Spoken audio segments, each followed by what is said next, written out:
welcome back to At the Bar With podcast. Today we've got a return guest, protection services professional, Mike Duffy. Mike, how's it going today? Good. It's good to be back here, guys. It's quite a bit warmer. It's a little warmer today, isn't it? Yeah. From the last time. Yeah, it was chilly last time. Plus, and my nose kept bleeding. So. Yeah. No, you don't have a bloody nose, and you don't have to worry about that. Yeah, I got it. I want to just make people aware that Stacy didn't punch him. They do train together. Stacy wasn't hurting anybody. Not like our first interaction. Exactly. Yeah. Not the first interaction. Yeah. And now you got to meet Gene as well. I did. Yeah. Good to meet you, Gene. Good to meet you. Yeah. Yeah. So And Patrick, how's Patrick? Yeah. The short answer is I'm great. I'm out in California where it's sunny and 90. 90 today. 90 today? Oh, what? Mm-hmm. Where do you? I can't remember. Where do you live again? Sacramento. Oh, I could believe that. The sack. Yeah. Memento. The sack. And that's from not from fire either. Perfect. Yeah. It's from 90 and smoky. Okay. Yeah, we haven't had the smoke in a while, so that's good.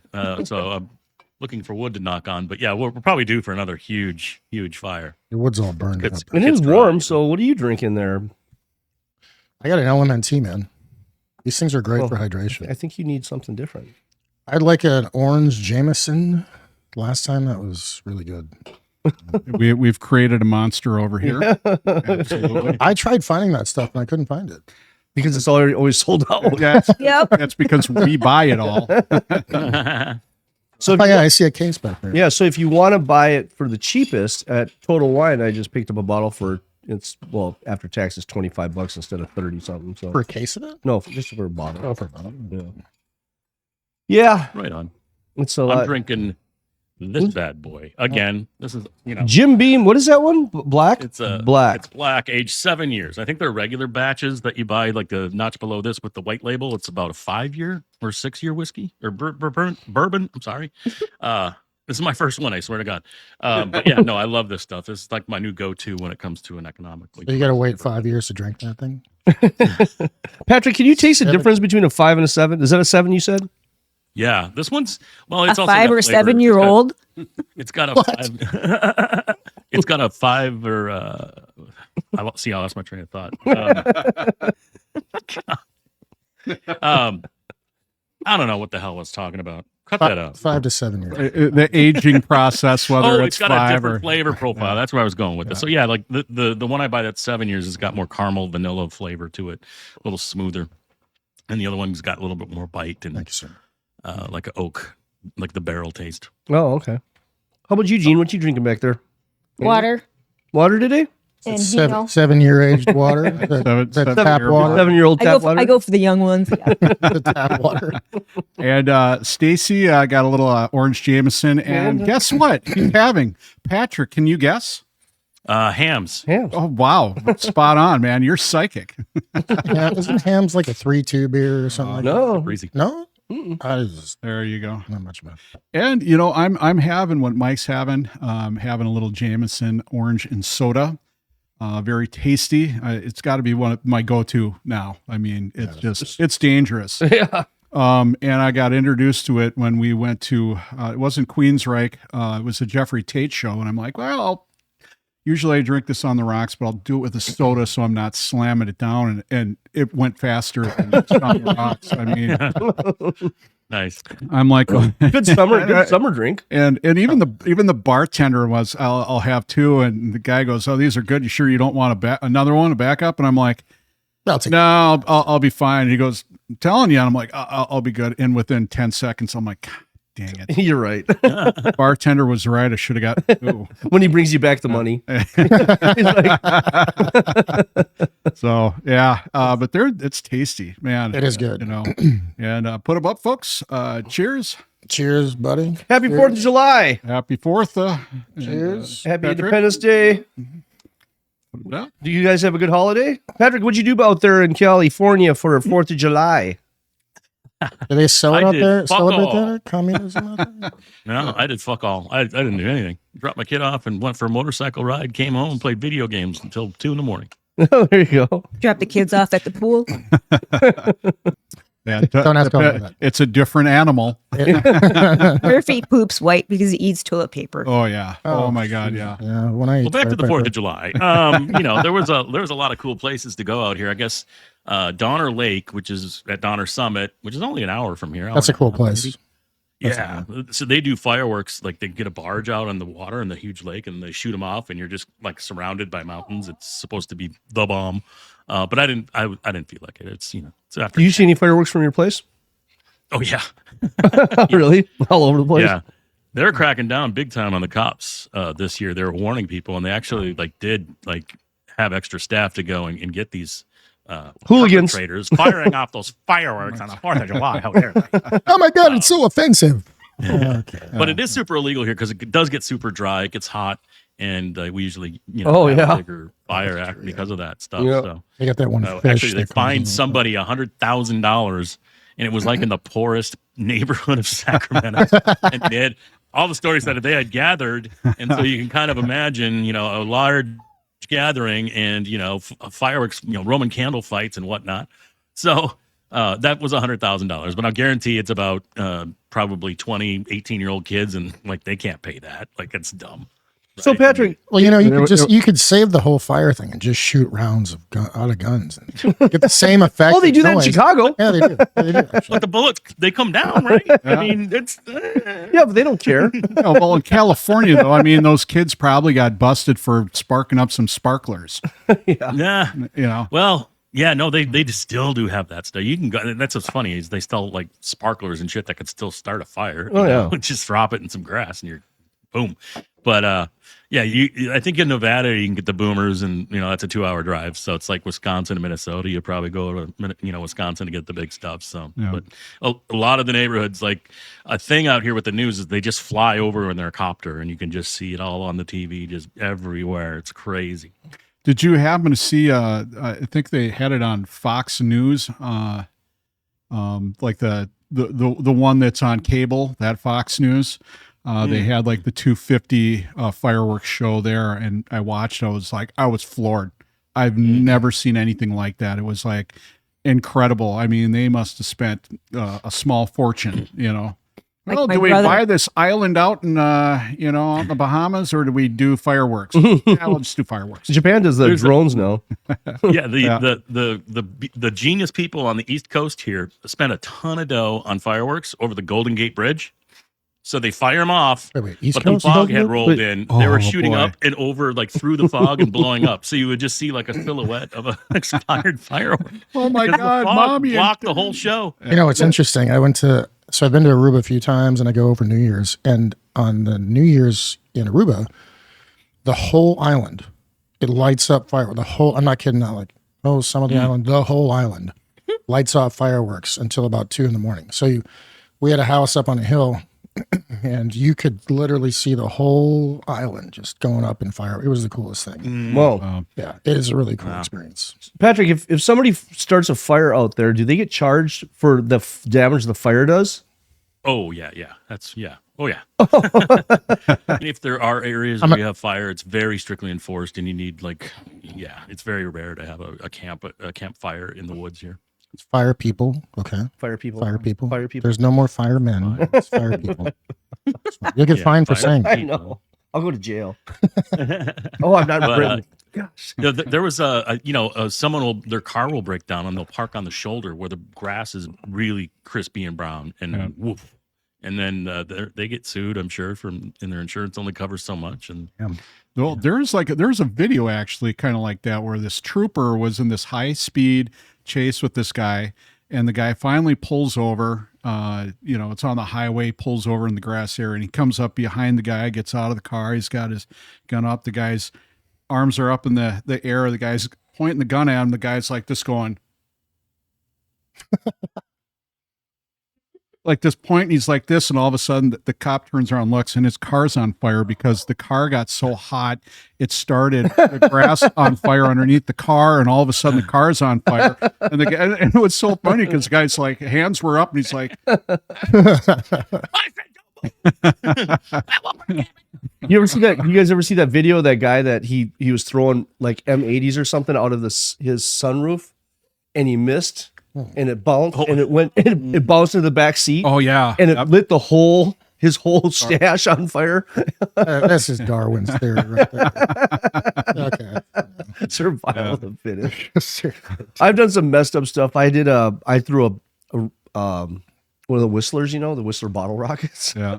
I threw that thing way up in the air and I just took off and that thing came right down and it hit me right in the back of the head and blew up. Bam! Oh, I don't know how I timed that, but you could never do that twice. That's how good your kung fu. So good. But we used to have Whistler, in Japan, because Japan, has fireworks, you can buy them in the stores and stuff like that. We used to have Roman candle fights, bottle rocket fights all the time, shooting each other. We got old fence posts and we pretend like they're bazookas. Light them up on the shooting at each other. And you know what happened when little Johnny comes to school and he's got this patch over his eye and you shot your eye out. You'll shoot your eye out. Yes, you will. Oh, I've been fireworks. I've had some bad times with those. Now Jean, her brother and her sister's boyfriend, they do this big to-do in Tennessee. So they're actually in Burns, Tennessee, in this big, huge, farm area and stuff. And they pull together, fireworks display that you would see like a city do. Mm. Yeah, it's yep. Like full, right? So yeah, I mean, big trailers full, and they'll have like 3 of these trailers full of fireworks, and they shoot them off. And I mean, it would be the same thing you would see a city do. They put all their money into it, and they get the permits and stuff, and everybody from the area comes over, and they and it's perfect where they're at because they don't have any light pollution whatsoever. So I mean, it's spectacular. Mel does that. Mel hounded Dan all year to build this barge for White Bear, right? So we go out there. We went out today, the Saturday. I went out there and took out their pontoon and their other boat, and we go out and tie up. There's so many people out there. It was such a beautiful day Saturday here. And we got in about 7 or so to start food, and all of a sudden that front came in. I know. It just got windy and everything, and it's like we had to pull everything in super fast. They couldn't even light up fireworks. I left at about 9 before. I was on the gun range. Brett, you remember when I lived in Fridley with Tim? Yes. And Tim always made it a point to go get the big boomers, and he'd pull up in his car all proud on July 3rd. Come here, look. He'll pop the trunk and look like a mob. What do you want to buy? But I'll never forget. I don't think you were there, Brett, that night, but maybe you were. I don't know. But it was 4th of July, and we're shooting off these things proper. Boom, boom, boom, huge boomers. We do it for like 5 minutes, run in the house, wait 20 minutes, go back and do it again. We're doing it, and the friendly cops pull around the corner, and the guy gets out and just says, "Are you done yet?" Yes, sir. I do. Thank you, and he just drove away. I do remember that because I came over. I'm like, did I miss the fireworks? I did. I came over, and I think it was Tim that came out and said, "Yeah, no, the cops came, so we got nothing." I'm like, all right, well, see you later. Cops were a lot different back then, man. Yeah, they were a lot different. Yeah, and that's funny because they didn't care, but now everybody's doing too much shit. So yeah, well, now the stuff that they're using. I mean, in Minnesota, you never got anything that was more than like an M60, maybe. I mean, and that was like you got M80s. Yeah, I mean, it was like Wisconsin got an M60, not an M80, like but Roman an M60. candle was the big oh thing. my god. Because it's Minnesota. There wasn't anything here. And then you had to go deep into Wisconsin in order to get the good stuff. And it was like you came in, you're like, well, where are you from? Minnesota, get out. No, get out. I'm from De Pere. I drove all this way. It's so funny that's why you use tannerite. Yeah. So it's so funny. Yeah. It's so funny the evolution of a boy and bottle rockets is that you start with a bottle and they put it in there and they light it and they run away. That's first. Then they go and they just light it right next to the bottle. That's the second one. Then the third one is they're holding the bottle in their hand and they're lighting it. And then the final is when they're holding it in their hand themselves, because I used to do that all the time, just shoot them out of my fingers. Yeah, dude, I never.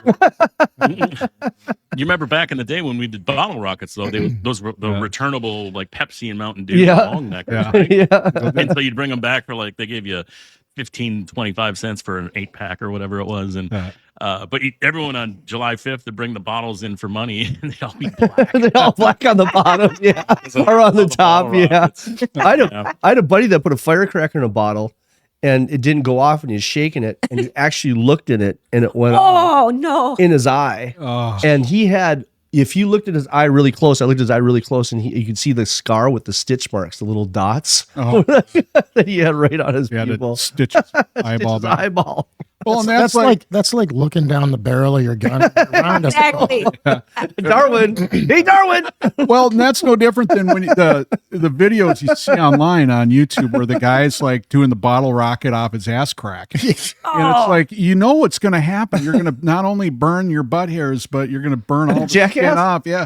Well, no, I mean like actual dummy, dumb people, stupid people tricks type of deal. But they had one that was like 3 minutes long of people doing stupid shit with fireworks with their bodies. And the big ones was like the bottle rockets.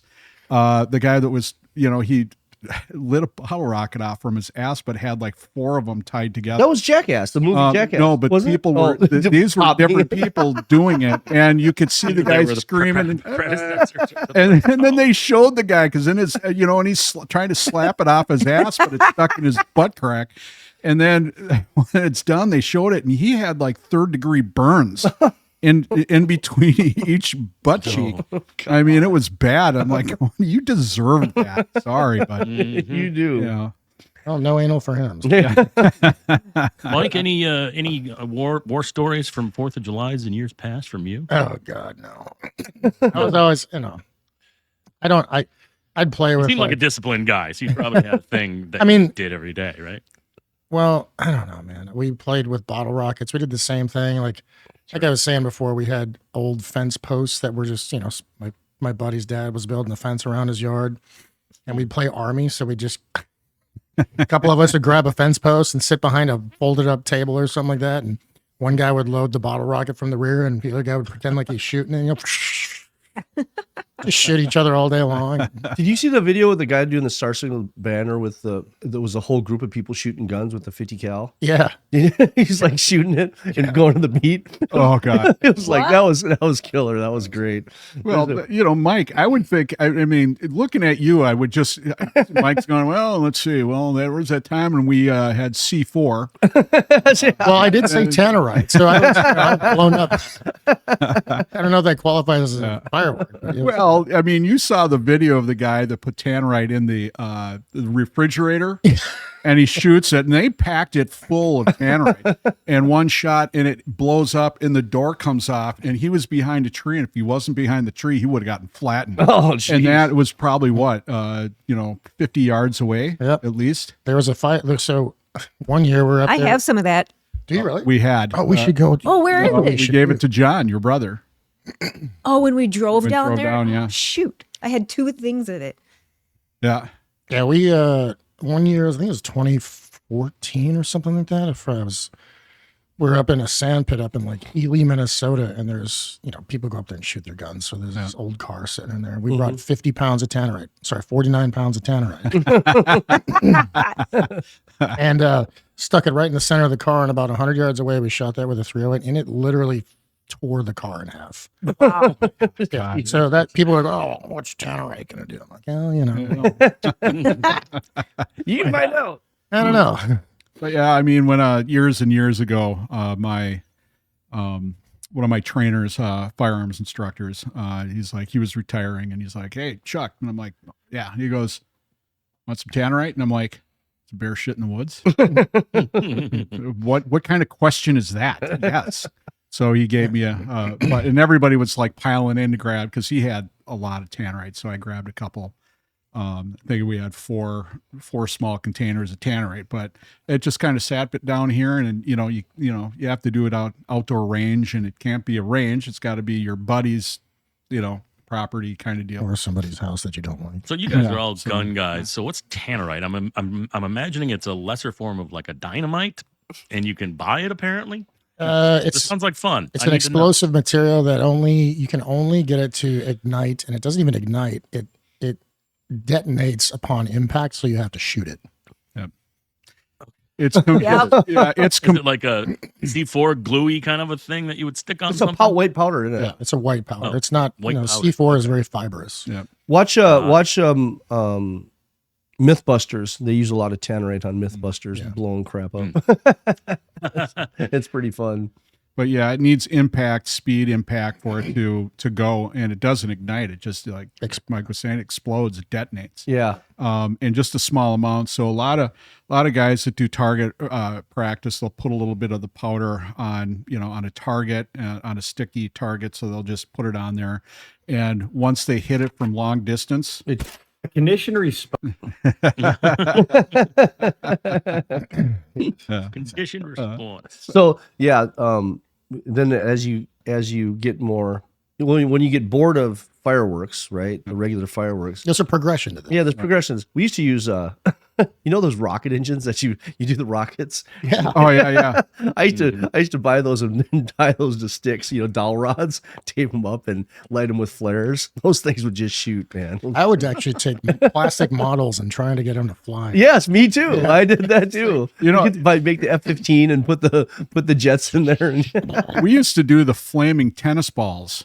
Remember those? Yeah, you take the tennis ball container, you'd put lighter fluid at the bottom, and you'd put lighter fluid onto the tennis ball, and you would light it from the bottom. So you would put a hole in it. You'd light it from the bottom, then you'd drop the tennis ball Like a in. mortar. Yeah, and it would boom. It would just kind of explode because it would come down and hit and explode, and that tennis ball would shoot in the air, and it's on fire. Okay. So we do the Polish cannons with the Schlitz malt liquor Yeah. cans. You get 4 of them, and you cut the top and bottom off, and then the bottom one you kept the top on, and you tape it all up and put a tennis ball in there. And you spray the whole thing with Aquanet, Oh yeah.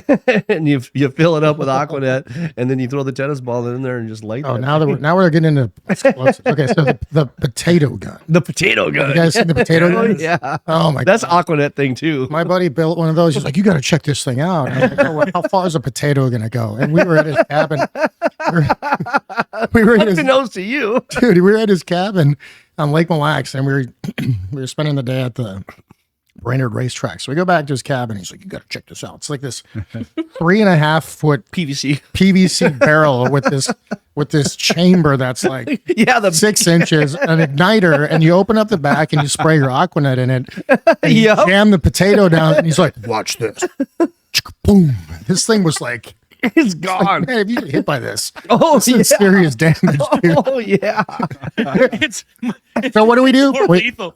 what do we do? We go Lethal out in the than what boat. they used in the Civil War. Just use potatoes. That gives new meaning to the word Same Mr. loading. Potato Head. Because it's funny because You the gotta load potato. it the same. Probably fire Yeah. front-end loader. You need the ram, but the potato never fits in it. So you gotta it just you shove it in there. The skin comes off the outside. It just fits perfectly in there. And then the igniter is usually It's a electric match. grill igniter. The grill igniter. And it smelled like French fries. It was like every time we shot. Oh, the it grill! You guys smelled like grill igniter, yeah, with a red button. Boom. So we had the bright idea of like, who's going to go sit out in the boat so we can try to hit you? So we, like, shoulder the potato gun. Got somebody with a football helmet on in the boat. I think they were a thing, and then someone I think died from one, and they kind of like, okay, the potato thing's fading away. Now they went That underground. fad is gone. Well, it probably happened They're with, somebody like doing this, Yeah. And his buddy goes, "Ding, boom." boom, and blew it, took his head right off. Like, hey, bro, light that and see what happens. Hey, I check wanna the see barrel, what- man. Check the barrel. Well, look at it. See if it's still there, dude. Well, my friend did that with a pipe bomb. Yeah. I told you guys about Marijuana that. does kill kids. Yeah. He's like, he goes, go check that thing out. Lights it. Paul Green lights it, throws it, doesn't go off, goes and grabs it, blows his hand off, Oh my God. Oh, blows his hand off, and then his mom tells him to sue him, so the insurance company would pay for it, and they could get a new prosthetic hand. I'm suing Home Depot for selling me a product that didn't make it blow up right away. That's why so many things are illegal today is because of Gen Xers. Oh my God, yeah, because there's no record of anything. There's literally none. No. The potato gun. Well, that's like when you buy a, Charts. yeah, the charts. That's because somebody got stabbed in the face with it. Yeah. And to surgically remove it. But I mean, you get a ladder and there's like 15 warning labels because each one of those labels meant that some dumbass did Yep. something stupid and they had to slap a warning Well, label. dude, it's like you're driving down the road, right? And there's a do not enter sign on the, and you're like, okay. And then there's another do not enter sign and another one. And you're like, that's because some moron decided to take a right-hand turn and just not pay attention. Like, Caution, floor is wet. That's why. Don't drink this baby oil. That's why they have warning labels on shampoo bottles. Exactly. Dude, the latest one, though, is buying a pack of batteries, right? And they child-proof it so much that adults can't get into it. Oh yeah, I I'm know. like cutting it with my knife. I got the pliers out, running with my teeth. I'm like, this is ridiculous. I can't. What kid is You going have not bought a Barbie doll in the last 20 years, have you? No, dude. No, this is a weird thing. So my daughters got Barbies, but I swear to God, after 11 years of buying them Barbies, they have the worst it's like what you were just talking about. That's what triggered my Barbie experience because you can't cut through the plastic. It's like these things are $9.99. Yeah. Why do you have to have so much? It's but yeah, you just gave me a little bit of a Christmas nightmare right now. Oh my God. Oh, I have this. Barbies for Christmas. I have this right here. It's a. I go show the go- camera. I go take a piss There in it the urinal, and it says, and there's a sign right above the urinal that says, "Recycle water, do not drink." Why is that above a urinal? Gosh. Well, I mean, it's somebody. Let me see that real quick. times are tough, man. Times are right tough. here. Hey, I will say that water is not very pure out here, so urine is sterile. Well, I'm surprised they didn't say anything about the pea cake, that's in the bottom. It's Please don't eat the big white don't- mint. It's not a mint. It's not a donut. It's God. but Recycle water, do not drink. If you guys Above ever it. go to South Lake Tahoe, one of the casinos, I can't remember the name of it, but it's the one that's like on the lake, and you go to the top floor steakhouse, and then you go into the restroom. The 3 urinals, there's 3 different ladies, one above each urinal, and one's like, and one's like, Ew. yeah. and one's like this. Where's the one that had the? Was it Wait. Stanley's? The guy he's got the guy puking in it. He's like his whole head's inside the urinal. Yeah. You remember Stanley's, right? Yeah. In northeast. That just Stanley's up in that just got hit by the car not long ago. Oh yeah. Jesus. Somebody out the was whole drunk and Took out the whole side. took out the side of the building because they were driving and bam. Maybe. Do you remember the urinals in there? Yeah. They're huge. They're just like this big. But we all agree pissing in a trough of ice is That's- the best. Yeah.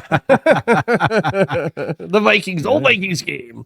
Yeah, well, they didn't have ice in it back then, I don't think. Well, maybe No, they did. well, they Kidding, did, but- and you walk in there and it Then it was smelled just troughs. bad. Yeah, it's just So in Germany, they have it's just a wall Mhm. with a little ditch in the ground, right? And it just the tile goes down, and then they got these little spigots that come out of the wall. You just piss on the wall. so like when I went to Mounds View, they had these ones that went all the way to the floor. Yeah. Literally, it wasn't The a long urinal; one, it yeah. was the long one. And you'd go in, and somebody's peeing there, and you'd give them a shove, and then they put their foot. Yeah. It happened all the time. It's like that way when you heard the door and you're doing this, you're like, while you're peeing, you're just making Sure sure that no one's nobody or your shoves it. hands there to Yeah, they Hey, push remember- it. Yeah, so Brett, you remember the time Jean went to the bathroom at the Mall of America and then you just heard her screaming, "Why is my back all wet? Why is my back all wet?" Gene, why was She your back sitting all on the wet? Urinal. Get it? Shut the fuck up. Okay, that joke did not land. I'm not sorry. But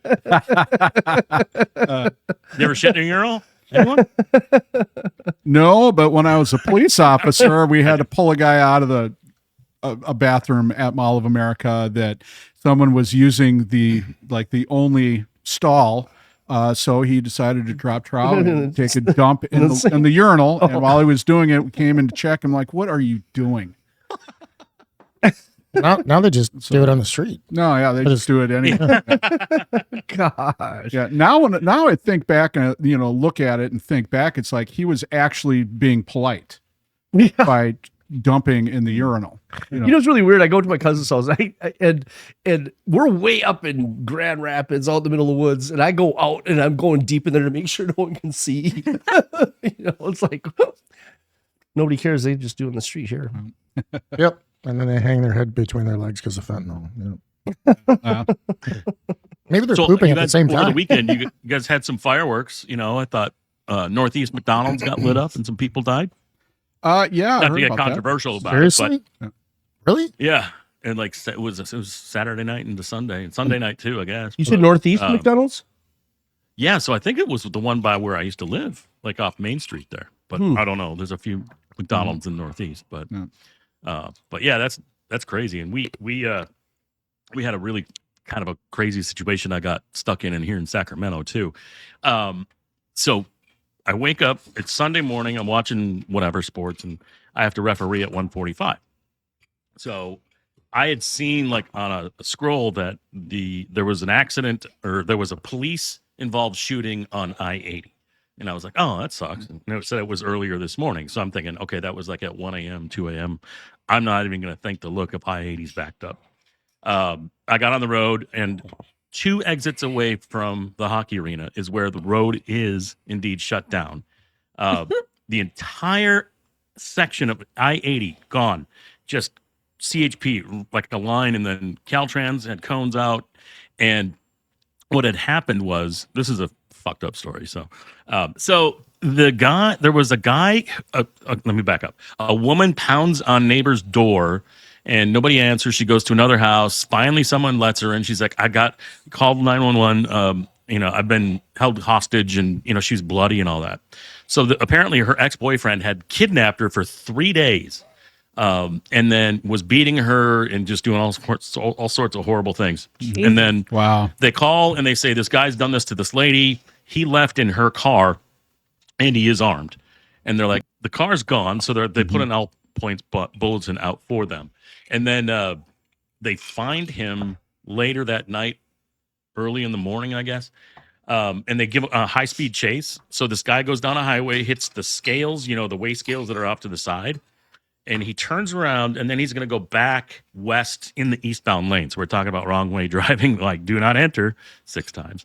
But at that point, the sheriffs had enough, and you could see, because I drove by the crime scene on the way home from the hockey rink, but they still had the car like in a certain position, facing the wrong way in a highway. There's like 8 pickup, CHP and sheriffs there. Like you could tell they had jumped out and were doing this. So, but yeah, the guy was killed on the scene, and I-80 was shut down for like 16 hours. Wow. Like from 6 a.m. till it was still closed at 7 p.m. when I left the hockey rink. So it was crazy. That was a big fireworks, not a fireworks, a 4th of July story here. So I just pulled that up in that traffic. Yeah. I just pulled that up, Patrick. Shooting details, McDonald's location, 2:30 a.m. McDonald's at the Quarry one. Oh, Right, wow. Yeah, So right, a the Quarry. The aftermath. Well, the injured party was originally reported directly at the McDonald's location. No shooting victim ultimately surfaced on site, but one person died. 17-year-old male victim was arrived at healthcare with. Yeah. So I think someone was telling me that the Quarry is not like, it used to be kind of a cool, nice place. Is that not the case anymore? I heard that. Well, we go down there quite a bit because we're right in St. Anthony Northeast, so we go down to the Quarry, especially when we get our plants and stuff for summer. But it's not bad. I mean, that's because they moved the homeless out. Well, yeah, there used to be a huge homeless encampment that was right off from Home Depot, but they moved them out. It's not bad. It's you're going to get people. There's a Target there. There's a Home Depot, and there's a Cub Food. So and it's right on the bus line. So you're going to get some amount of people that are a little weird, but it's not bad. It really isn't. No. I haven't had any problems down there at all. Well, maybe once. Once. Well, these days I just stay this side of 694, and I'm okay. Yeah. Yeah, there's a lot of riffraff out there, man. It's We getting were- more and more. We were doing well, maybe they did a pretty good job. So we were on 12th in Chicago clearing out drug neighborhoods and stuff like that. And there was that homeless encampment down by the stadium, Mm-hmm. and it was bad. There was people getting abducted and killed, and it was bad. Yeah. Well, and any time that we had, especially in Minneapolis, that we had an encampment that got big, somebody died. And when somebody died, then whether it was an overdose or a murder, but there were several different ones where people were murdered. I mean, shootings and stuff like that, and stabbings, shootings, rapes. I mean, it was, it's you can't have them for a lot of different. Well, back then it was we're looking at just crack, marijuana, and alcohol. Now it's you add heroin and fentanyl and everything else, GHB, whatever it is, and they're mixing all of these things together. What a drag, Well, and it's all fentanyl now. There's nothing else out there anymore. It's all fentanyl. You might see some meth, but you won't see it in the cities. It's 100% fentanyl all the way through. What happened to the good drugs like crack? I heard cocaine's making a comeback because Trump has secured everything. There's less fentanyl coming in, so everyone's back into the cocaine. Well, yeah. That's what I heard. Well, he is blowing up those boats right out of the water. Well, But, so it's less because it's in more in demand, but it's less likely to kill you. So but it's going to cost you an arm and a leg now. Wow, Patrick. We got that one. Oh man. God. That's like many, many years ago. There was a bar called Empty Pocket. Oh, empty pockets. Oh my God. Anybody who's a I can just Minnesota imagine this one. remembers Empty Pockets, and it was Empty Pockets. It was kind of like a dance club, and that was towards the late '80s. And there was Where was it again? it was, I think, off of County Road D somewhere. It wasn't in Arden Hills, but it was like maybe it was off of Rice Street, but it was in the area. Whether it was Arden Hills off of Rice Street, right around there. But there was a guy that a serial killer, almost. He didn't do 3, he did 2. So he abducted 2 women. I believe that he must have Maplewood. chloroformed them in Maplewood. So What's wrong with that?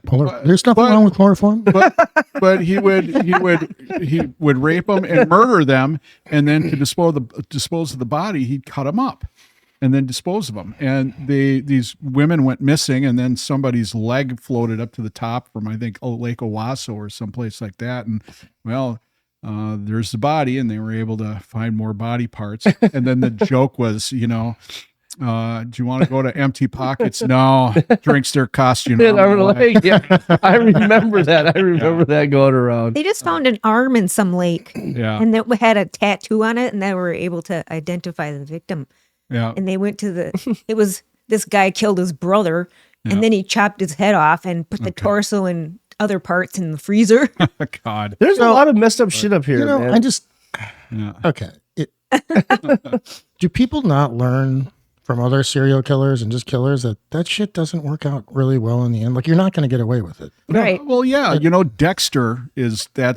Yeah, a real serial killer. It's not. Yeah. Well, I mean, like, Well, unless like you the stick them Scott in a vat Anderson- of acid or something like that, and throw them in a barrel and stick them in I just don't think Jeffrey people Dahmer got pulled over by a police officer with bodies in the trunk, and he did not have a change of expression on his face. No, officer, I'm fine. It's like, okay. And he Hauling some leaves to the dump for my parents. and he had people, he had bodies in his refrigerator that he was eating. But like the Scott Peterson thing out in California, like what you were talking Yeah. about, Mike, is like people learn, like that guy literally thought he was going to get away with it. And if you're going to plan a perfect murder or something, good luck, right? These days, there's cameras. There's too much digital Right. ID. Oh, there's yes, so yep. much. There's so much stuff out there that's tracking you. There's just no way. Oh yeah, yeah. You're gonna have a harder time. But if you ever watch Cold Case Files, there's a number of Minnesota serial killers. The weepy voice killer. Oh my God, I killed somebody again. Do you remember that? She pulled that chick out of They would call the cops the and do that? diner, Mickey's Diner. Yeah. Pulled that girl out of Mickey's Diner. Oh no, I killed the weepy voice killer. That was a good It's like one. Mr. Bill. I mean, Minnesota sounds like a pussy. I wonder if I can. Pussy. It was the high pitch. Dude, if you're going to be a killer, be like, you know what? Don't be some fucking weepy voice. And then don't say you're from Minnesota because we already get enough trash in the media.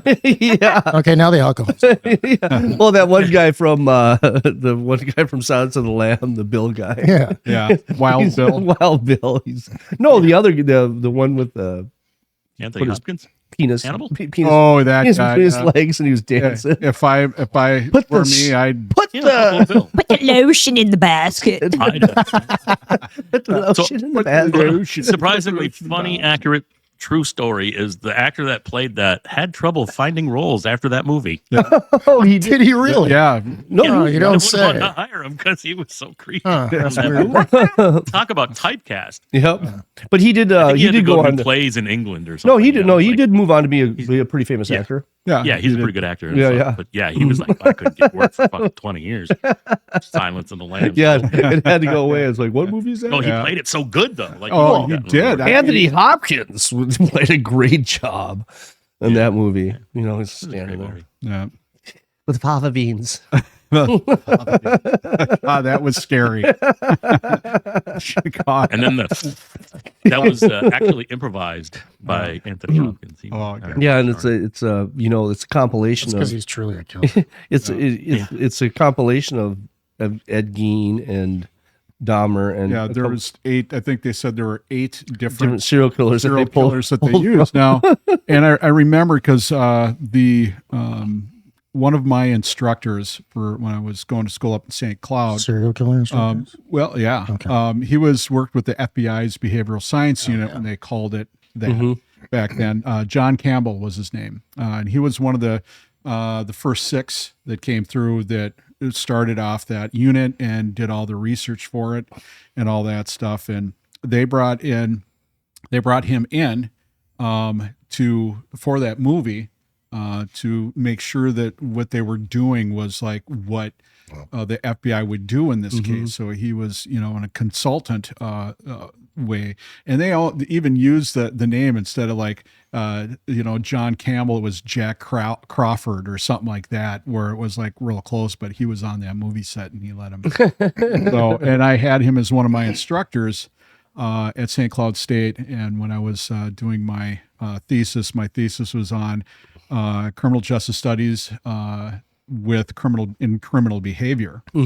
So I had to do a lot of the research with him, and boy, let me tell you, that guy, he had a lot of crazy cases that he would have to, try to solve. And they went into the jails and talked to these serial killers and had a questionnaire, like almost like an MMPI 2 test.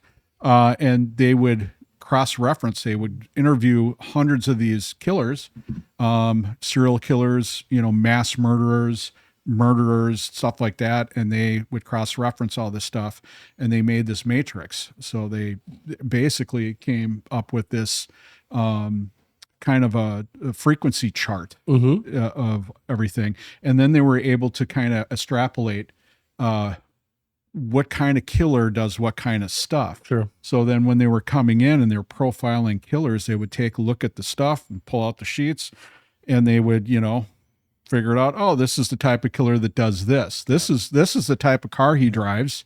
This is the type of, movies that he watches. Mom was, a prostitute, that kind of stuff. And lo and behold, they had, like a 70%, Oh yeah. Super accurate. or Well, so accuracy rate. Yep, the DSMV will map those out with sociopaths and psychopaths. But there's that the bedwetting, and then there's the killing of animals when they're young, and I see and I've always asked that question especially as a special education teacher. Every serial killer, rapist, murderer, all of those people were kindergartners once. Yeah. Right. So can you see that? And it's like, yeah, I can kind of see it. Yeah. I can see that. You're like, oh man, it was scary because some of the kids, man, they look deep into your soul, and they're a kindergartner or first grader, second grader. It's like, Oh yeah, wow. and I mean, I remember growing up, and there was a couple of people that I hung out with, and they were just fucking shitbags, and they would kill animals. They were just smoking, and they'd have their moms write them a note so they could go get chewing tobacco. Oh yeah. Quote unquote, write them a note so they could go to the, mom's sending me to get chewing tobacco For them, yeah. and they would chew and they would Mom needs smoke. to rip a copy. Right, exactly. And they're like, you're fucking third grade and you're killing animals, and it's just, and then that shit catches up with you, and then all of them died. Yeah. Like all of them died from something. Yes, from something. Yep. They either got killed, or drunk themselves to death, committed suicide. I had a friend like that got murdered right out in front of his house. Yeah. Right on Silver Lake Road. Got shot by his neighbor. Yeah, there's some crazy people out Oh yeah. Yeah, man. Shit happens. now in your business, Lots of crazies. lots of crazy.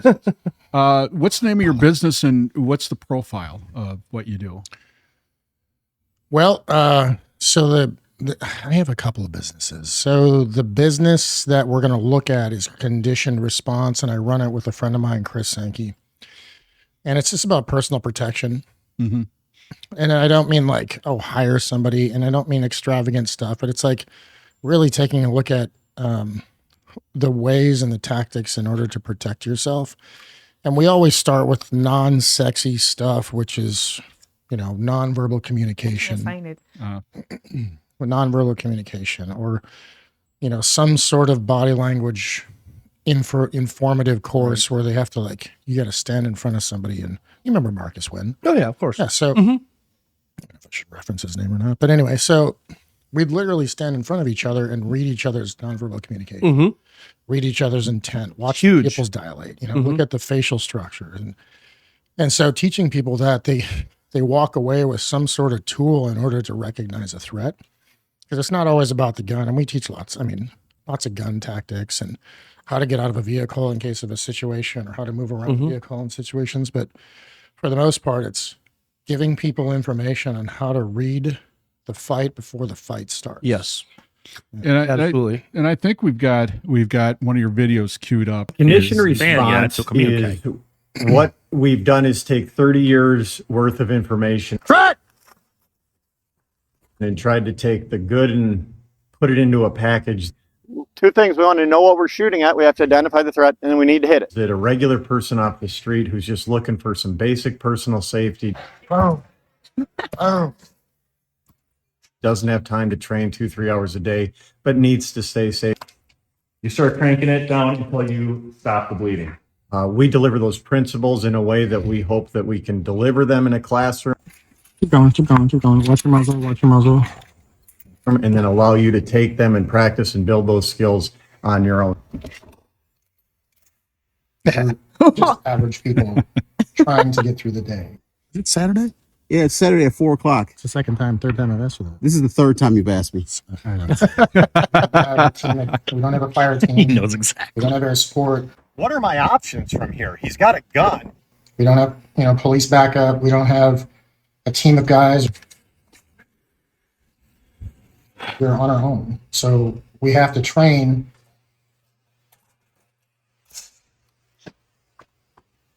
and install some sort of tactics or some sort of skill set in order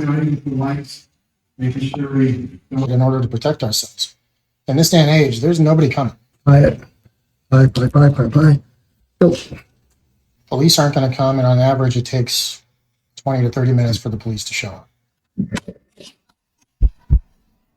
At the end of the day, I am the one that ultimately needs to make sure that myself and my family and my loved ones are okay.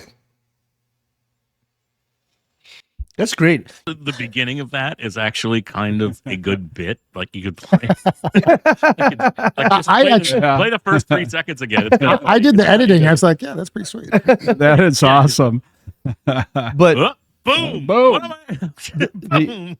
Condition response, motherfucker. so I'm trying to do that. The motions that you have to go into, Yeah. all the movements, you map those out on a base platform, and you get them to do that on a daily basis in their house.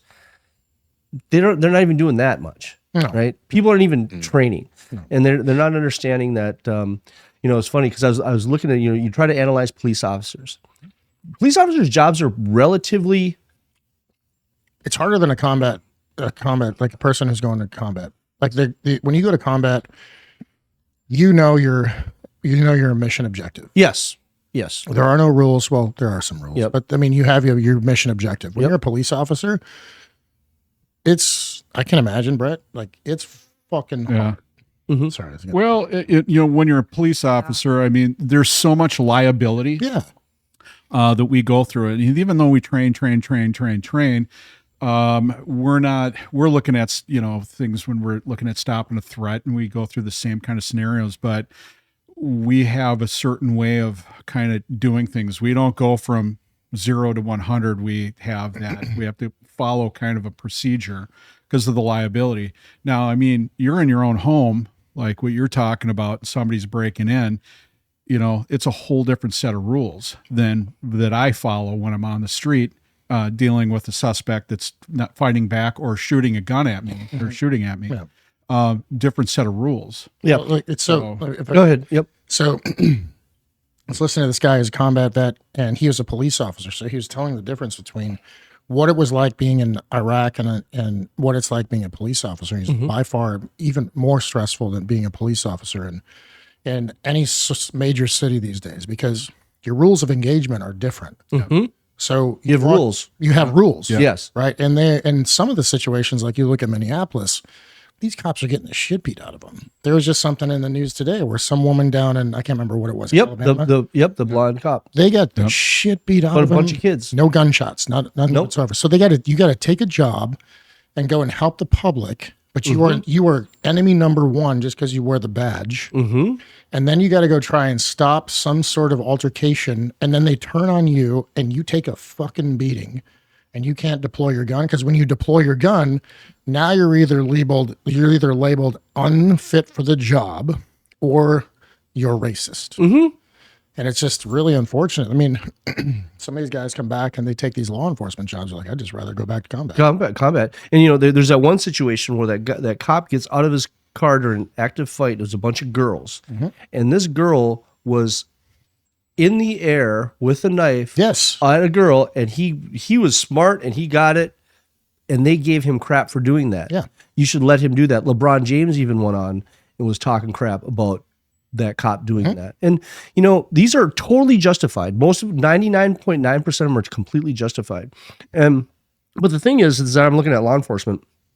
You have the city, the hard city. If you're in New York City, or if you're in Chicago, or if you're in downtown Minneapolis, that's one thing. But if you're a suburban cop, right? You're in New Brighton, you're in Mallsview, your job's pretty lackadaisical. Yeah. You write speeding tickets, you're doing police reports, you're talking to the community, you're not doing much. But every once in a while, the shit will hit the fan, and you have to turn it on. Are you able to turn it on? Because a lot of them, they'll get to that point where it's like, you'll have cops in small cities that will do nothing. They'll never ever have to chase anybody for their whole career. Well, but things have changed. I mean, we're talking about like New Brighton, Roseville, they've, a lot of city elements have come into Roseville, and now they're dealing with, stuff that Minneapolis cops deal with. New Brighton is starting to deal with. And so now they are, but they're not prepared. But they're not prepared for it because they've been cops for 10, 15, 20 years already, right? And they're experiencing this new wave of crime. I was just coming from Minneapolis, or I'm just coming from Roseville, and there's like 5-6 cops at that hotel. Last night I saw a whole probably 10 cops at the Speedy Mart right in Columbia Heights. Yeah. You're seeing a lot more presence. So over the summer, actually early spring, I'm sitting on my pool deck, and it's about noon. I'm with my woman, and all of a sudden fucking shit hell breaks loose. Mm-hmm. Sirens everywhere. And we're like, cause I live in Edina across from Southdale, and you guys probably heard about this one. So there's a shooting in Edina, right across the street from me. Well, it's Edina. What? Right? Yep. So get this. So the city council decided that they were going to put a halfway house in the middle of 66th and York, which is right across from Southdale. Oh, So wonderful. so some dude decides he's pissed off at whoever it is, and he goes in and shoots the place up.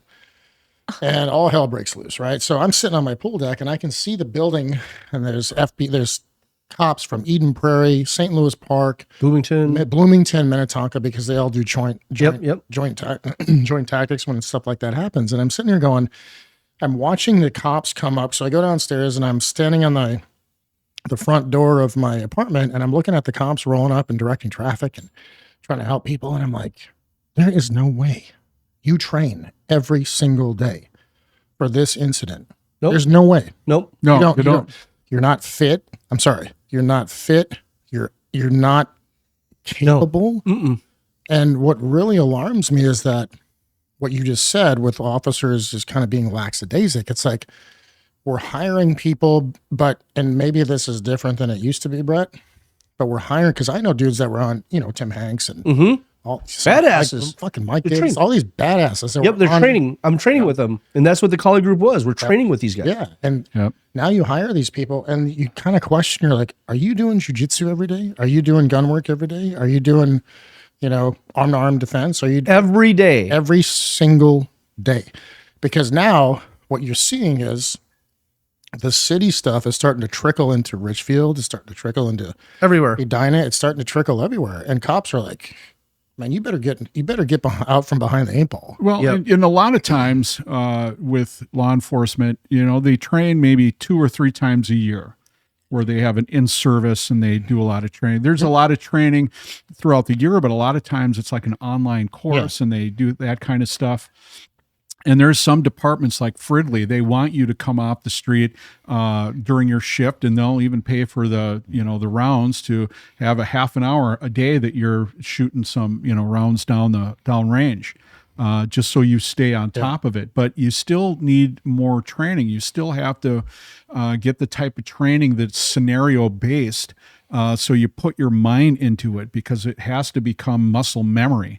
Yeah. And that's muscle memory. And the problem, the problem is that with most departments, you train 3 times a year. Yeah. You train 8 hours 3 times a year. So for a full year, you have 24 hours of training for the whole year, really. Yeah. And how are you supposed to pull from that training in a critical incident when that's all that you're doing? Well, but there is. I was going to say, just going to say muscle memory. How about conditioned response? Yes. Well, and that's the point. That's Yeah. exactly it. But see, what's funny is Thank you, sir. Thank so there's a police department. There's a police department trained at the collie group. Yeah. And they do that training, right? That 2 to 3 years tactical training. And the issue is when they do the training, so your training technique, and they'll start on the ground. They'll go right to the ground, and they'll do the handcuffing thing, and they'll this is how you do it. They're not doing the motions from the standing and taking down. Everybody always leaves that out. And there's a whole bunch of motions that your bodies have to go through, that you're doing it correctly. They're assuming that they know this. The grabs, the takedowns, the double legs, or whatever it might be. Yeah. And this is the sad thing. That's why I want to put this program together, is you got to condition at home in a little box and just be able to move around and roll around. Because as you know, in jiu-jitsu, this is not easy. Just do an arm bar. Well, and It's the one hard. thing is, like with most law enforcement, they like to do the jiu-jitsu type of martial arts, because, it works. Problem being, it works one-on-one really well, especially if you go to the ground. But where a police officer, where a police officer is concerned, you have a belt, you have all sorts of stuff. You're not rolling. Sorry. You're going to get stuck. You're going to be How much is that turtle belt on your weigh? back. And the belt could weigh up Quite a bit.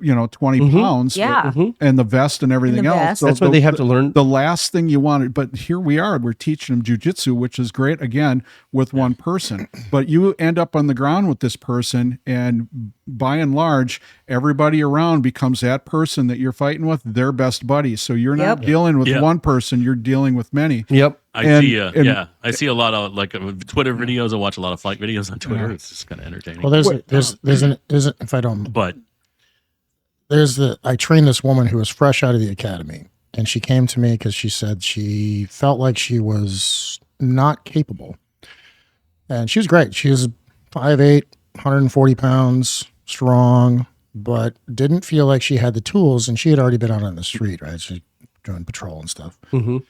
So I got a hold of her and I was like, okay, well, let's see what you're like on the ground. So I put her in the worst case scenario on the ground. I had her kitted up, right? Belt, vest, everything, gun, or, circ pistol. And I was like, okay, now you got to get off the ground. You got to get me off of you. Mm-hmm. And you just have to get off the ground, and that's it. And she panicked. Yeah. Wow. She panicked. Yep.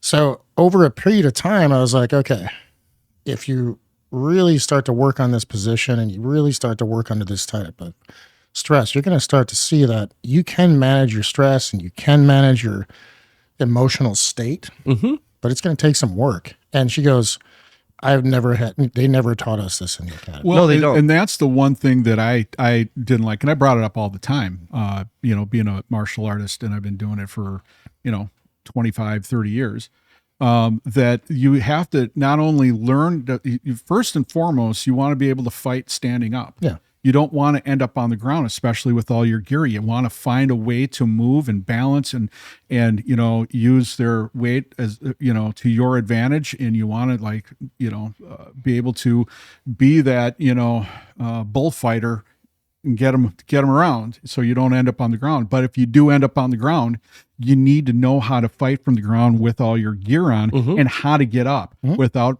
showing your back, without putting your back. And if you do, how you can pull that leg back and do side kicks at people as you can get up and create distance. Yeah, but like they don't. gear aside, like I was going to say on the Twitter videos that I watch, it's like I've seen a bunch where it's, the larger size or the actual more physical looking fighter will lose every one of those because there's some little 5'8", clumsy kid that just all of a sudden knows what to do, and all of a sudden they're like, Yep. So, Have but you seen the hard part is, I mean, when you're thinking about like if you're like outside in a parking lot at a bar fight, what do? They all back up, and like I think you were talking about this, Mike. Even just nonverbal, they'll back up and they'll do this, which tells me, okay, they're going to come at me with a right hook, and it's a distance thing. But what people don't understand, if you get closer, they can't hit you, and if they can, it's not much power. So the closer you are, it's almost a better self-defense fighting style, right? Yeah, it's closing the gap. So you want to close the gap instead of back off. Yeah. But have you seen Gracie's Safe Wrap system? I have briefly taken a look at it. Yeah. Yeah. So it's a really nice system, absolutely. and it's great because it's a teamwork thing, and they wrap them up and they do side holds. Going into it, you have a leg takedown and you communicate, which is really, really good.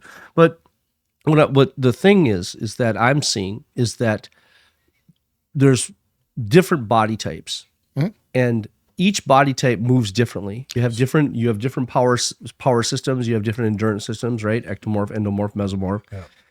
And if you're not training if you're not training your understanding of what your body can do and think that you could do something else, you're going to be in a whole crap load of problems. Well, it's like the whole bodybuilder thinks he can. Oh yeah. The bodybuilders think that they can put a hurt on somebody, and it's like just because you have muscles doesn't mean shit. Nope.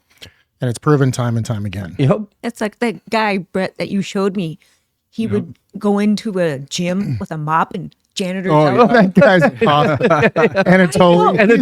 Anatolia. And they're all like looking at him like, what the? Here, hold this mop. Yeah. No, but It's 130 pounds, and he's holding on to it like it's nothing. Yeah, and they're touch it. How can you do this? But look at Anatoly. If he takes that off, he's ripped. He's strong.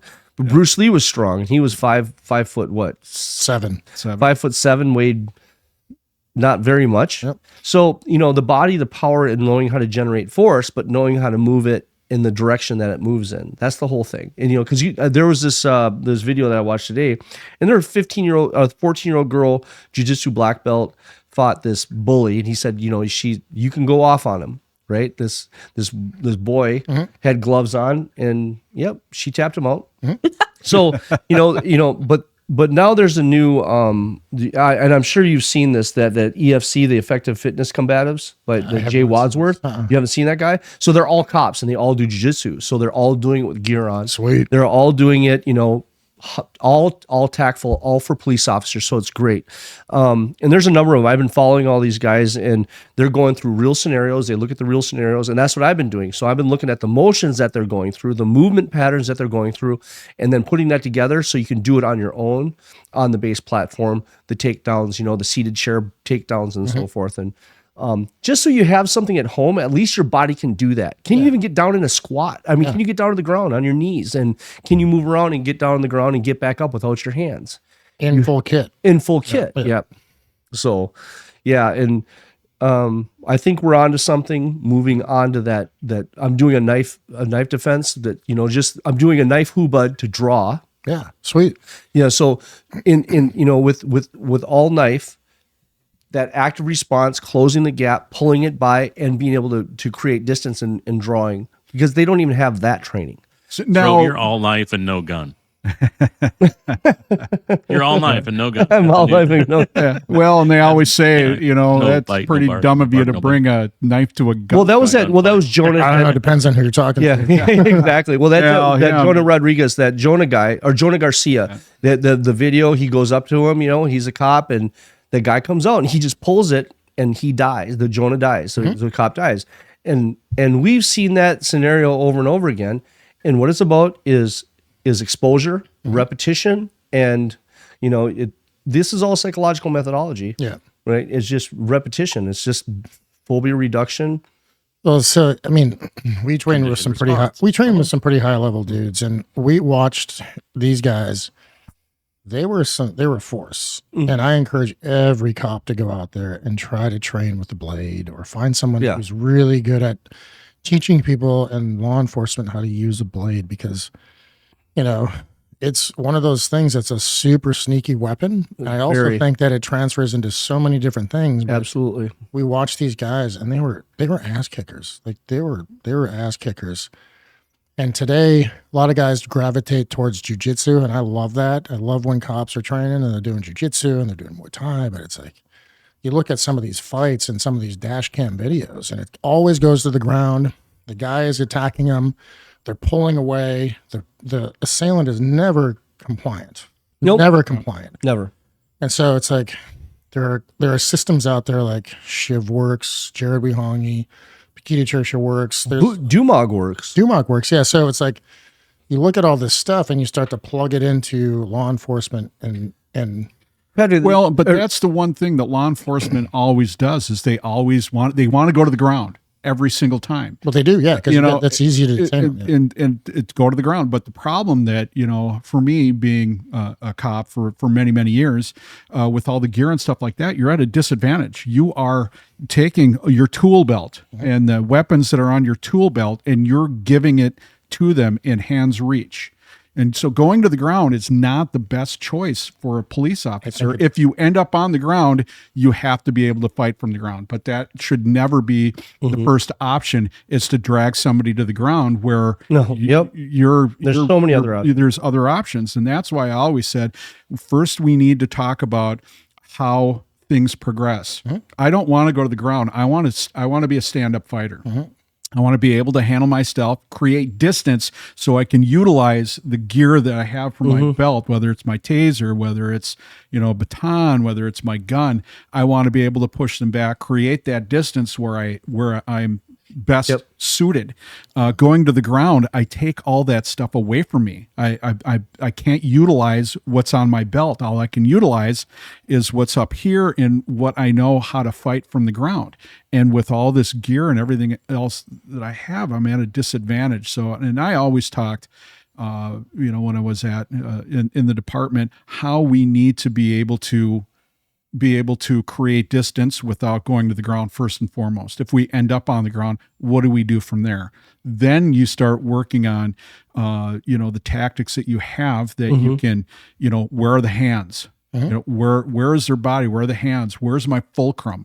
How can I maneuver the body around so I'm not a turtle on my back? Well, so I'm going to interrupt you for a second. So I think distance is great, but when the shit hits the fan, you watch all these people, like these dash cam, these fights and stuff like that. It always goes like this. Like they're on each other like white on rice. Mm-hmm. And trying to create distance is hard. And they're grabbing. Especially in a hallway, if you're in an apartment, right? Yeah, like they're grabbing for your gun. Yeah. Well, I'll tell you. It's going to go to the ground. I'll tell you. I've been, someone's tried to kill me at least 6 times.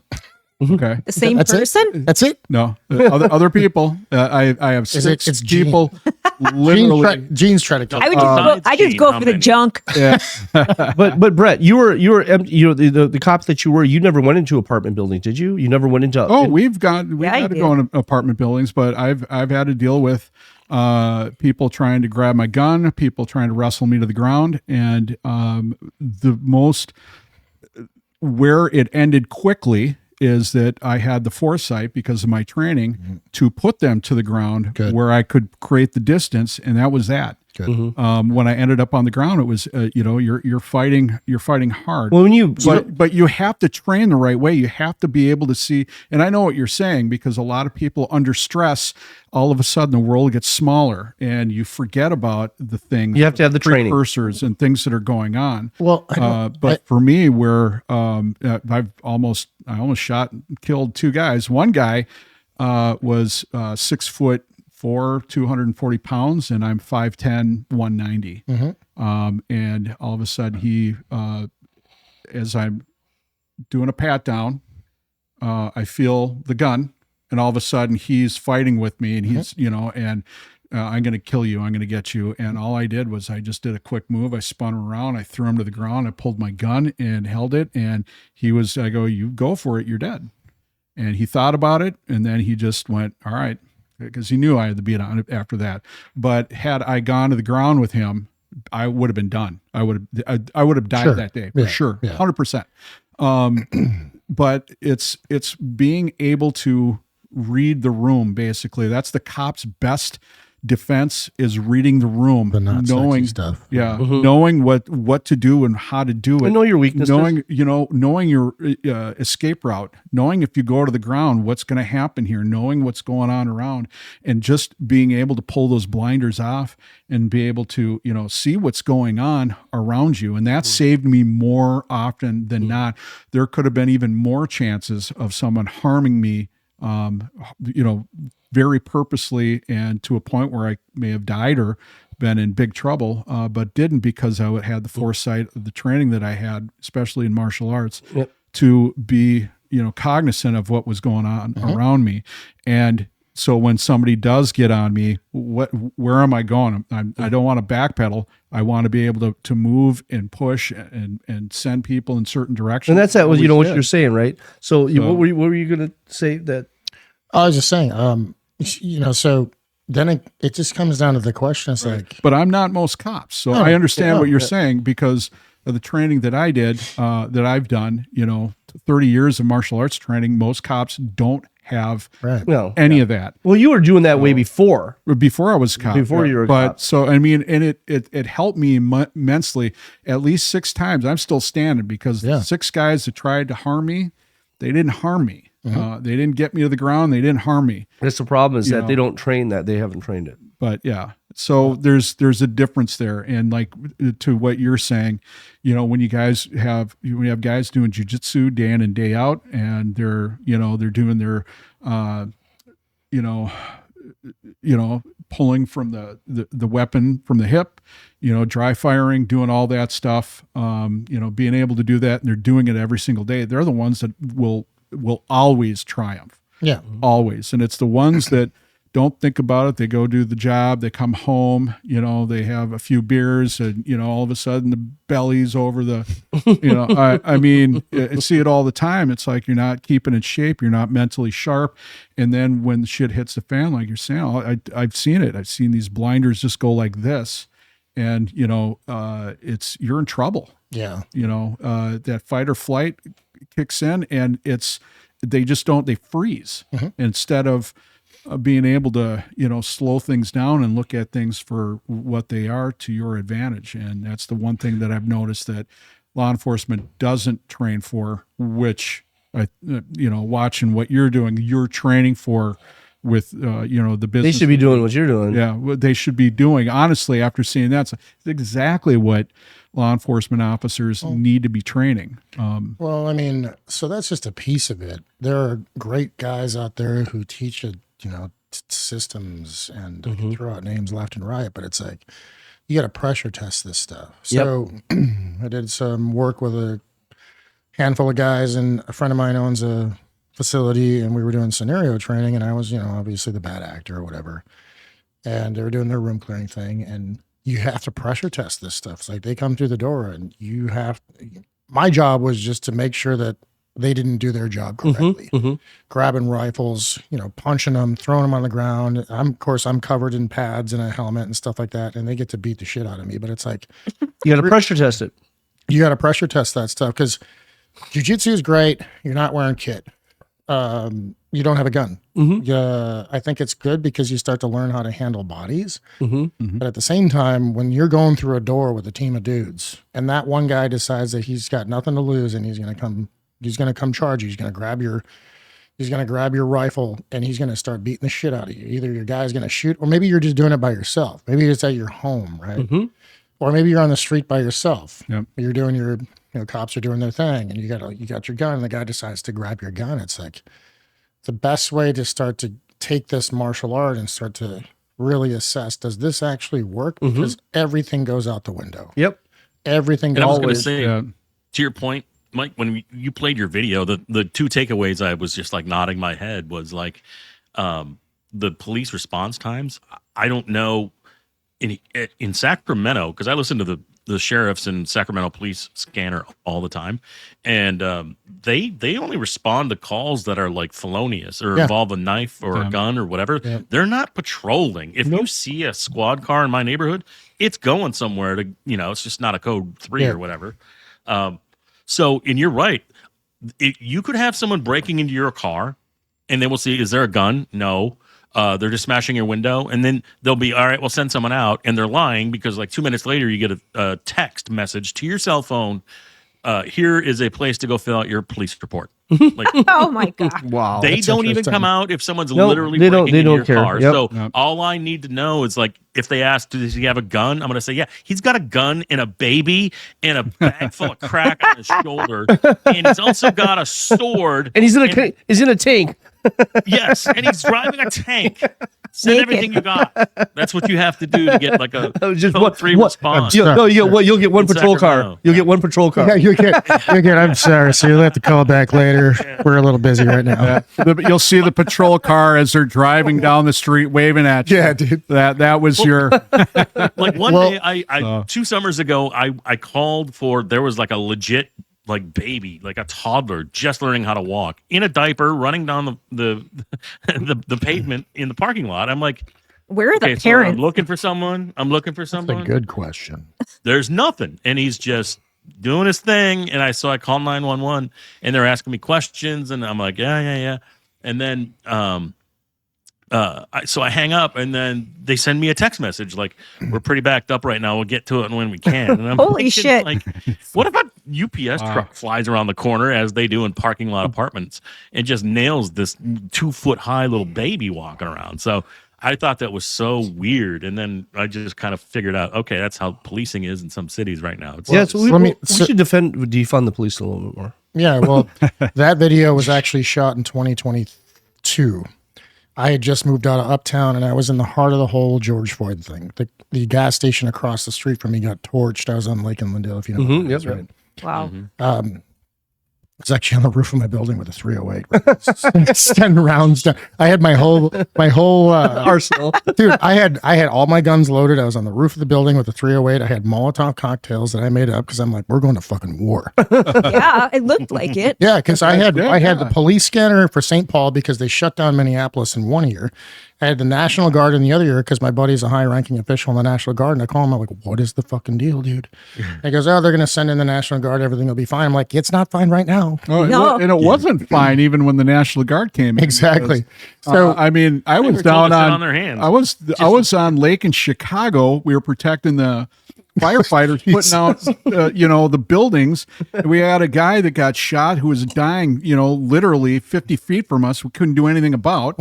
we almost killed a guy that was drunk in his vehicle, and he was going to, run his truck towards us. And luckily, My bad. I had a couple too much. no, that was you. But I mean, my partner had, the 40 mil, and I'm like going, hit it. So he lobs off around, hits the windshield, shatters the windshield, and the guy locks it up. And I mean, and all the way down, this is with Minneapolis, and the sergeants had the AR-15s, and they were locked and loaded. They were ready to light this guy up. Another foot, he'd be dead. And he stumbles out, and this guy runs up. I'll get him. I got him.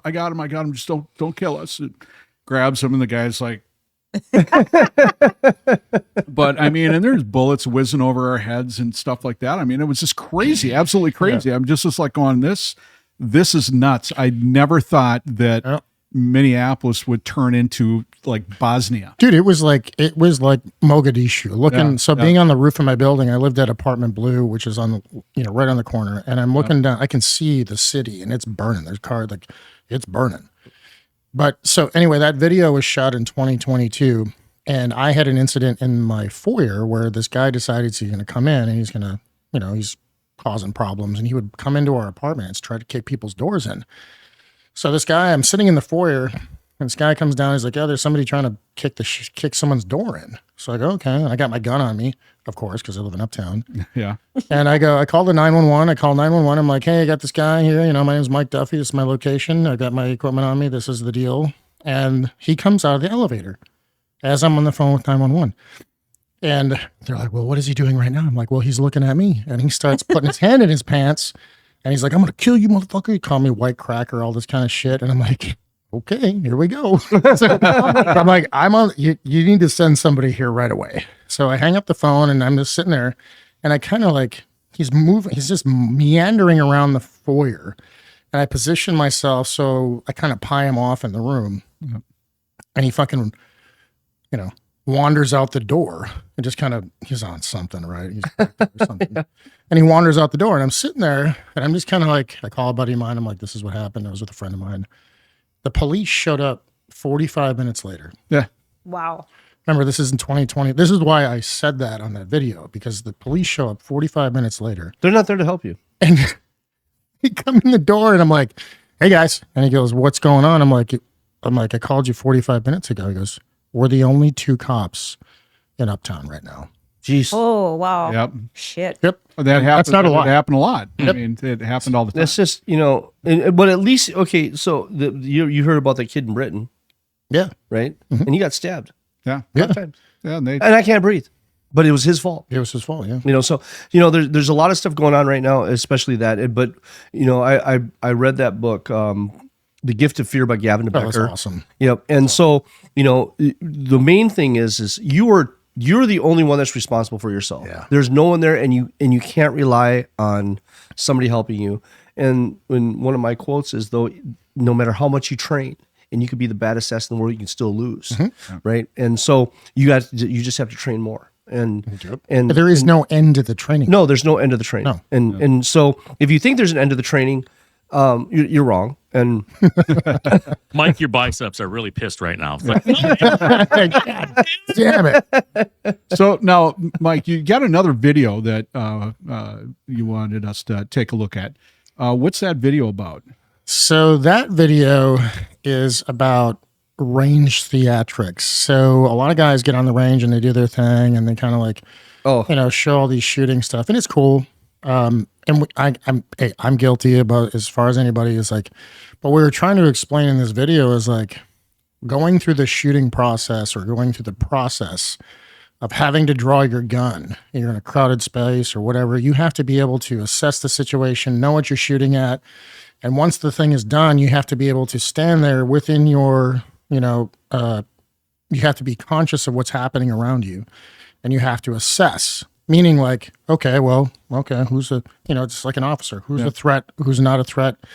And so the video is explaining just the assessment process. So Chris goes ahead and explains this. Pull it up. We're at a range.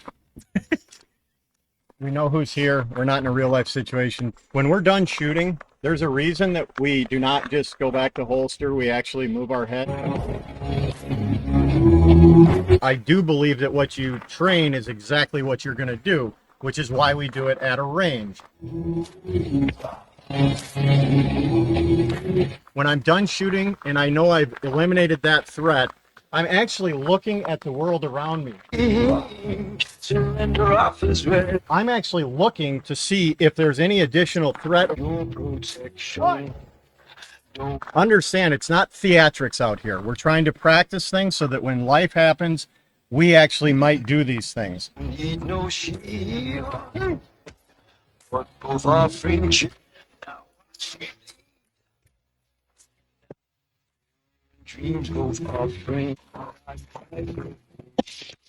Chris is awesome. He does a really good job of explaining that. Here with condition response, Chris Sankey. We're out. I'm sorry. I keep laughing because that's the exact sound effect that we used to play on the radio. Like if you had a bit in the shot and the gun sound was needed, that's actually it. I think you might have used that. Same thing. So I mean, every time I hear, Chris does a morning show bit or something. Chris does a really good job of explaining that. He's an excellent instructor, and I'm so grateful that he's my partner. And we've had a lot of people come in, and we're just, it's like you get a lot of preconceived notions. Oh, I saw this in a movie, or should I do this? Or people have no idea what they're talking about, and they're curious to learn, and they are genuinely interested in protecting themselves and their family. So they're not like my other point was you better know at least some basic stuff. I mean, you don't have to be firearm trained, but like I had a thing go out the pool here in my apartment complex a couple years ago, and it was like, oh shit, there's like 5 teens that just want to fuck with me, and now they want to kick my ass. But I realized, I mean, before that, I'd had another incident 2 years prior with some other teenagers. I don't know. I guess I'm bad with teenagers.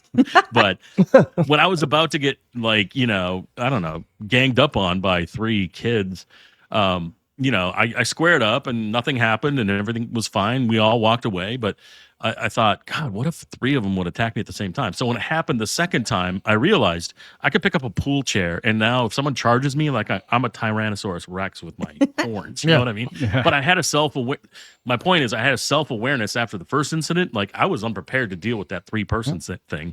It happens again where there's like 4 or 5 actually. So I'm like, I could just pick up a chair and be like, all right, who's coming? And that made me at least feel a little bit more defensive anyway. Yeah, well, here's the thing, Patrick, is you probably thought about that after the incident happened. So how do you... The first one. Yeah, so it's like, and everybody does this. Like, I fought in the cave, I fought in the ring. I get your point. I fought in the ring. I have, a lot of guys, they will go back and they will watch video of their opponent, or they will go back and analyze the fight, and they will go, okay, what did I do wrong? How can I be better at this? And it's just human nature, because it's like, as men, we want to be dominant. And if you got 3 dudes in front of you and you're like, fuck, this didn't turn out how I want it to be. Okay, well, I'm never going to let that happen again. Then you go back and assess the situation. You go, maybe I should start training or something. Or then you go, okay, well, what tools are around me? I got a pool chair. I got an inflatable giraffe. Buddy of mine told me wear a belt. Wear a belt. Take wear a belt. Oh, dude, belts. Belts are great. The metal end of a belt. Oh, yeah. Nobody likes being whipped by a belt, okay? Isn't that a woulda, coulda, shoulda moment? It is exactly what it is, but you learn from the woulda, coulda, shoulda. You get your ass kicked. That's part of it. That's part of the process. That's why you train it. Yeah. That's why you train it. And you're never going to go into a situation. Well, if you're in a constant state where you're putting yourself in bad situations, you're going to lose. That's just the nature of the beast. Yeah. And then once you start to lose, and then you start to go, and fighters do this all the time. Cops do this all the time. That's why there's constant training. It's like, what did we do wrong? Fighter pilots go through this all the time. I got shot down. What do I do wrong? And that's how you just get better, because you're constantly seeking how to get better and seek new tactics and look at different things, look at things from a different perspective. Yep. But you also imagine having 10 and 12-year-old daughters right now and oh God, worrying about their future. You know what I mean? Like, I want to take them to at least, I'll pay for it. I'll make them give me a 90-day commitment. You go 3 months. just learn some sort of self-defense. Nope. And after 3 months, 3 you're years. done. You can 5 years. continue. I'll continue to pay for it. Or if you want to walk away, great. But at least I want to have them to have just a taste of some basic things they could ever do in their life. Because they'll probably reflect back on it. If you do it, 3 months, I'd think they'd retain some of it. But just some basic stuff, It's right? it's movement, but the movement patterns and the movements that we have to do as humans, and being able to do it, you have to be able to go, can you be physical? Are you a physical being? And that's the problem, because there's a lot of humans that aren't physical beings. They just don't know how to move. You watch them on the dance floor and you go, I don't know what song you're dancing to, but that's not the one we're listening to, right? Okay, so, and then, where's the worm involved in this? yeah. But why are you moshing? The Bee Gees are on. Dude, yeah. but here's the main thing is that, with all parents, and I'm going to tell you this right now, with all parents, your kids have to be physical.